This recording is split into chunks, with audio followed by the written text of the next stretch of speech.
We need your help to carry this message and to really make a difference. There's another way you can make a difference, and I introduced you earlier to a couple of gentlemen who are making a difference in the state legislature. But I want to tell you that this isn't a Republican or a Democrat thing. This is an American thing. And it doesn't begin at the State House.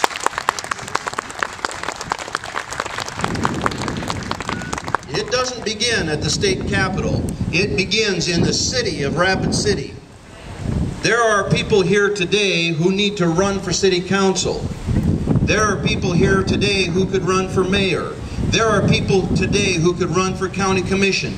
And there are people, some of you here today, who could run for state senate or state house or governor.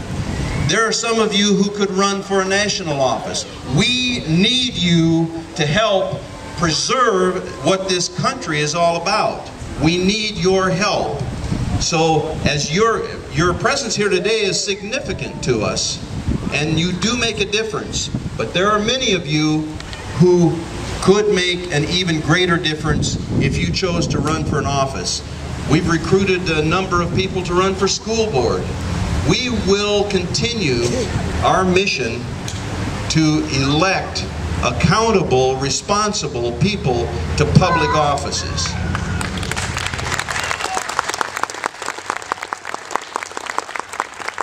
Our government is about to embark on another program that you've heard a lot about. It's been called socialized medicine. It's been called government-funded health care. It doesn't matter what you call it.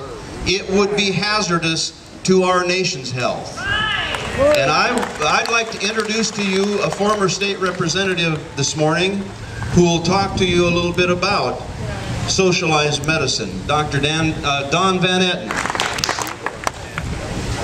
Good morning. Good morning.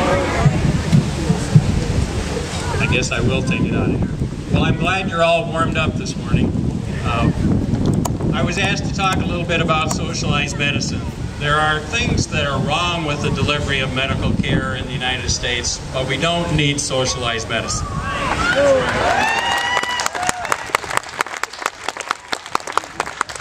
President Obama tries to scare you and me into believing that every issue that he tries to change is at a crisis point and needs to be fixed now without even allowing the bill he pushes to be read or debated. Recently, he spoke to the American Medical Association and he said this: "Make no mistake, the cost of our health care is a threat to our economy. It is an escalating burden on our families and businesses. It is a ticking time bomb for the federal budget, and it is unsustainable for the United States of America." In effect, he called the cardiac arrest on American medicine and is determined to get it fixed before Congress adjourns in August for their summer break. He talked about the need to upgrade our medical record system by switching from a paper system to an electronic system of record keeping and investing in more preventive care so that we can avoid illness and disease in the first place. Those are good things that are easily agreed upon. He also talked about improving the quality of medical information, making its way to doctors and patients. Then he talked about replicating best practices and incentivizing excellence. Now those may be not too alarm-sounding words when you read them in the sentence. He talked about replicating best practices and incentivizing excellence. However, when the government controls the purse strings, those issues may result in cookbook medicine because they will refuse to pay if you don't do it their way. He brought up the fact that some doctors feel the need to order more tests and treatments to avoid being legally vulnerable, but the president would not advocate caps on malpractice awards, for which he was booed by the attendees at the American Medical Association.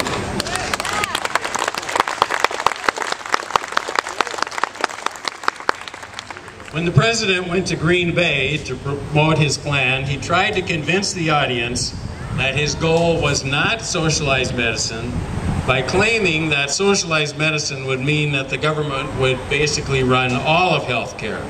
They would hire the doctors and they would run the hospitals. The patient stated that socialized medicine is different from a single-payer plan. In single-payer systems, one entity, the government, reimburses the public and the private sector healthcare providers. Seems to me there's very little difference. Obamacare is socialized medicine.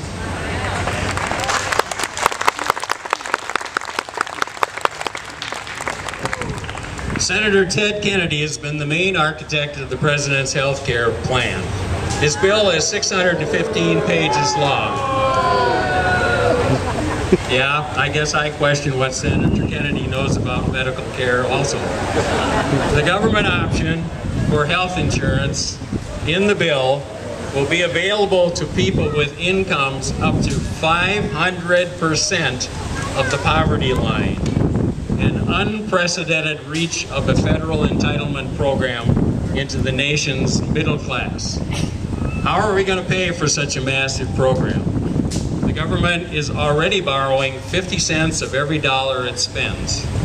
The Congressional Budget Office has announced that the price tag for the Kennedy bill could be well over $1 trillion in the next 10 years, and it will only cover 1/3 of the uninsured.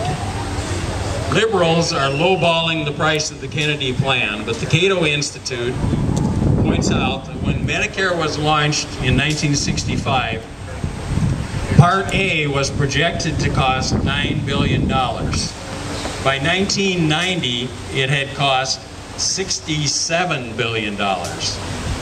What should convince you and I that the government knows how to run a plan that covers health care for everyone?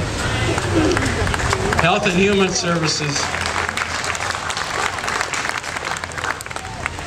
On the front page of one of the Rapid City journals recently, Health and Human Services Secretary Kathleen Sebelius recently acknowledged that government health care for Native Americans has been an historic failure for more than a century.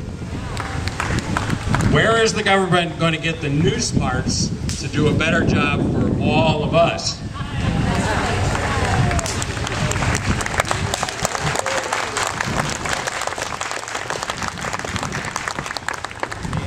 Rush Limbaugh recently stated that government medicine was the one area where our liberty is most at risk.